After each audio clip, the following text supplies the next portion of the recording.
dark night of the soul is one of the worst forms of depression, unease, existential crisis, or spiritual crisis. Whatever you call it, it is a period of extreme unrest where the mind becomes absolutely turbulent with overwhelming thoughts, feelings, and emotions. The sensitivity is to its peak, and there is a lot of chaos and confusion. And the attempt to overcome that confusion, to resist that pain, invites more suffering.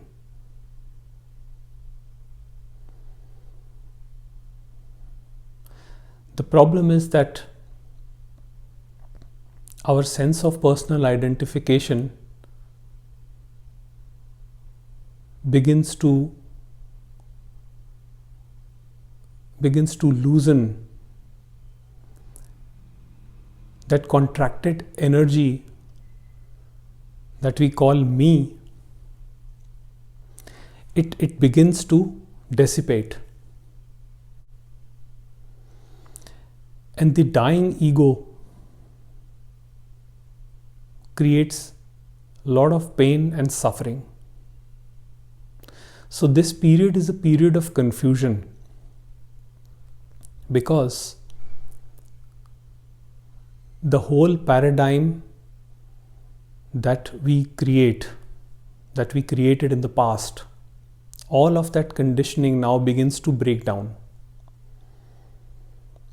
We were promised happiness if we follow a particular blueprint. Get educated, work hard, start a family, earn money, make house,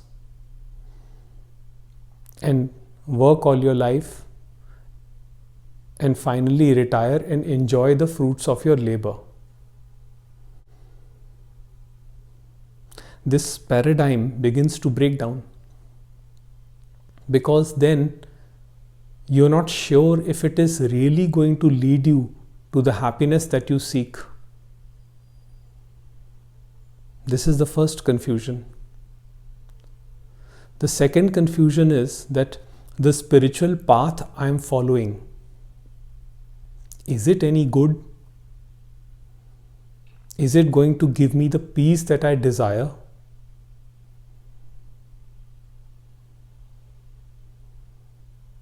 So, what Ramesh used to say is that the ego flip-flops. By flip-flop, he means that there are days when you are in extreme bliss, and there are days when you are in extreme darkness, when you are extremely confused. You feel that you get split into two parts. One part is driving you towards seeking pleasure, and the other part is driving you towards seeking truth.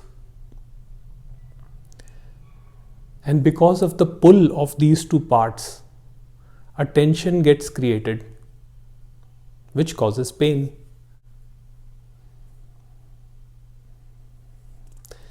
In psychology, I think the term they use is cognitive dissonance.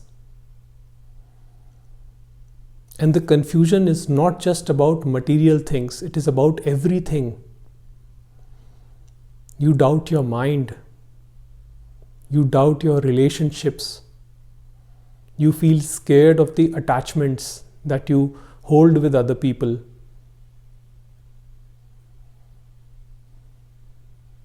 You're always worried that, are we really following the right path or not? But deep down, are we really sure what we want? This was the question when I was experiencing dark night of the soul. Am I following the right path or not? Isn't this your question? Or am I just wasting my time reading scriptures, listening to talks, listening to different teachers, studying philosophy, trying to find one solution that would give peace? Isn't that your dilemma right now?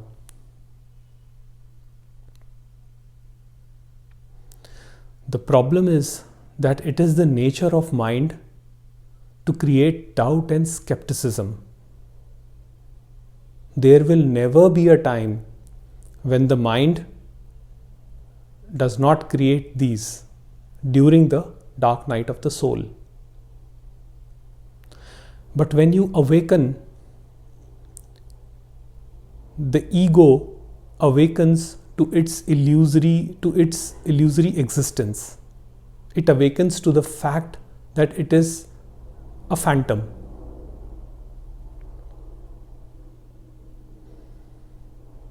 So awakening is an impersonal event where it is realized that there is no doer of any action.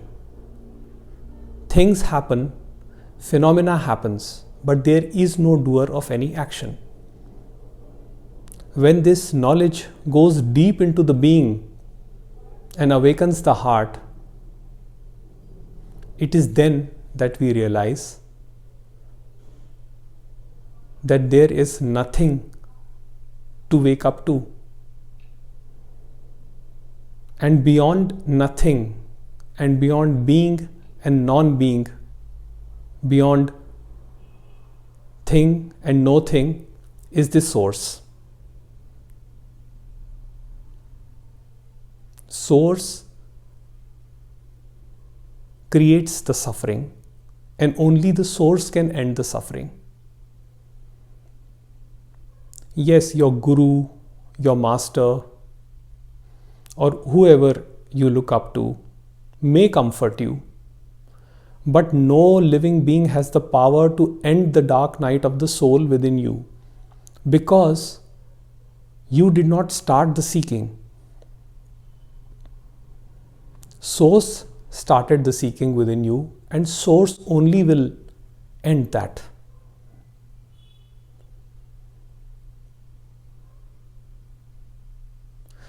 For ego, spiritual awakening is an event in time. That is how ego thinks, that if it does certain actions, maybe it will awaken.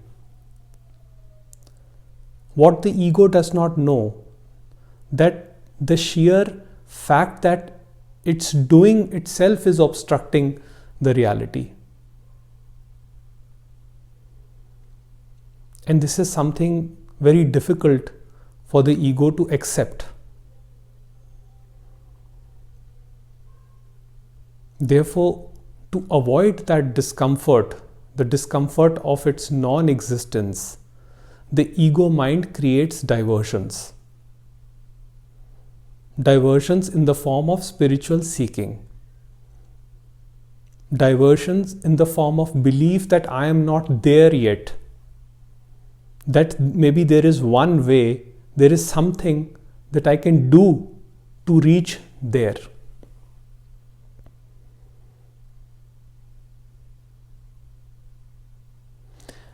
But when the mind is silent,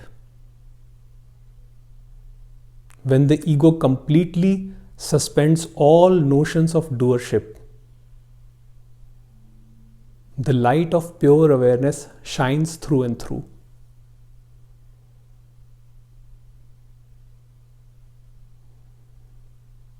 Where it is seen not by the ego, but seen in the light of impersonal awareness, or I am.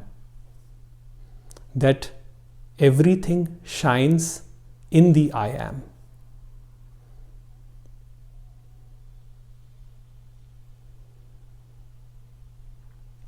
Therefore, dark night of the soul is uncomfortable because the ego is breathing its last.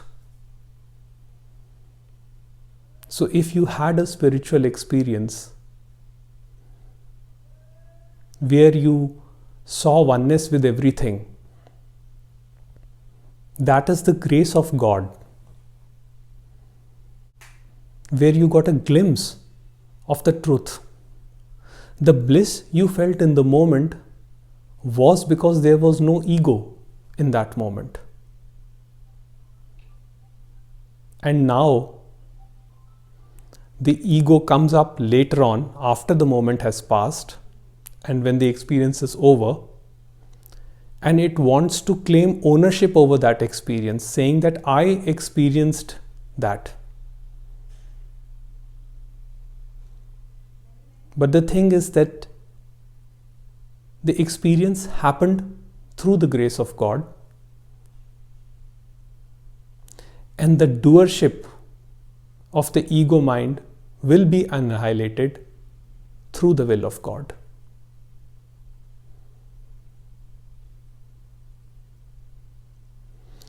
While the intellectual understanding is considered incomplete, I will say that it does bring peace of mind. It does bring peace of mind. But remember that intellect is a part of the ego mind. It is the part of the antakarna or inner instrument. There is a quote by Master Eckhart.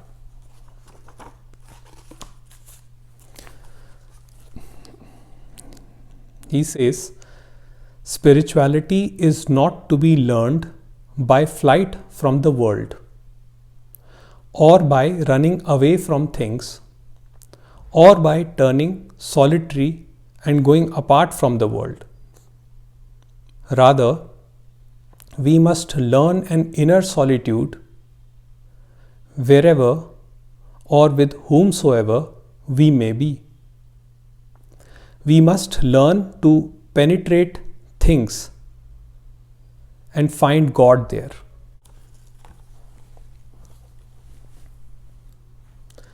So Master Eckhart says that escapism is not the solution. Spirituality is not about running to the caves and meditating in the Himalayas in aloneness, in loneliness. Because wherever you go, you will take your mind with you.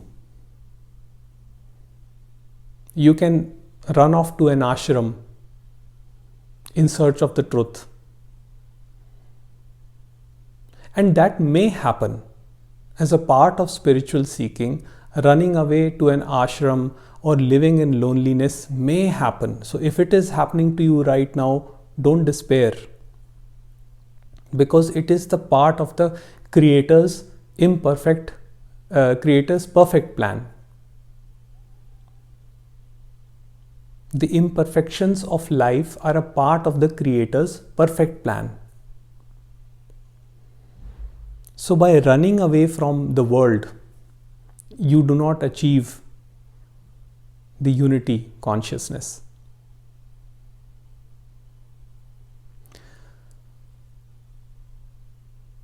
Buddha says that samsara and nirvana are one. They are not two. So the peace of nirvana is to be found in the chaos of samsara. It is your mind that creates this split division between nirvana and samsara, where nirvana becomes the object of your desire and samsara becomes the object of your aversion. But the essence behind nirvana and samsara is one. It is not two. Therefore, peace has to be seen through relationships. It has to be experienced through relationships.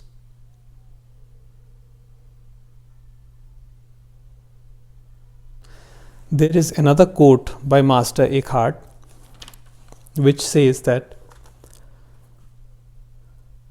truly it is in the darkness that one finds the light. So when we are in sorrow, then this light is nearest of all to us.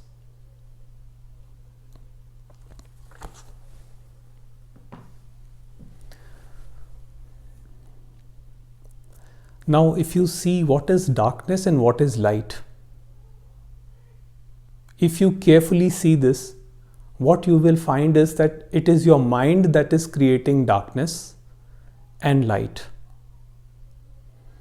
And both of these are leading you to the same destination, that is the source or unity consciousness. Whatever darkness you are experiencing right now, whatever suffering you are experiencing right now, is a pointer to the Absolute. It does not imply that you should not take help, because the ego will say that I will go through it by myself, that I will not speak to anybody about it. Don't assume. Ego loves assumption. Accept the fact that you may not be able to handle this pain, this suffering yourself. So reach out to your master or to your or to a counselor, to a therapist, whoever you know, or to a friend or to family member, whoever you feel close affinity with whom you can comfortably share. Reach out to them. Pour out your heart. Express your suffering. By obstructing, by resisting the pain, you increase the magnitude of suffering many folds.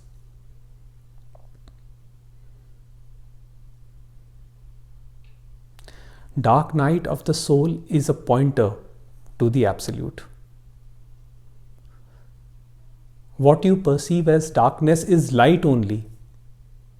Because see, when you close your eyes, what do you see? The darkness that you see when you close your eyes is because of the eyelids shutting down the light. But the darkness behind the eyelids that you see is because of the light outside. You have not seen pure darkness, because pure darkness is beautiful. There is no difference between pure darkness and light. There is a sun much beyond this sun, the yellow sun that we know. There is a white colored sun which is infinite in magnitude, and one glimpse of that sun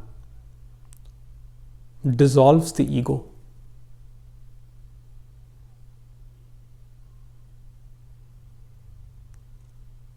That sun is the source. And the only way I can describe it is unconditional love. Because the color is only a formation in my mind. The essence of the sun is the unconditional love.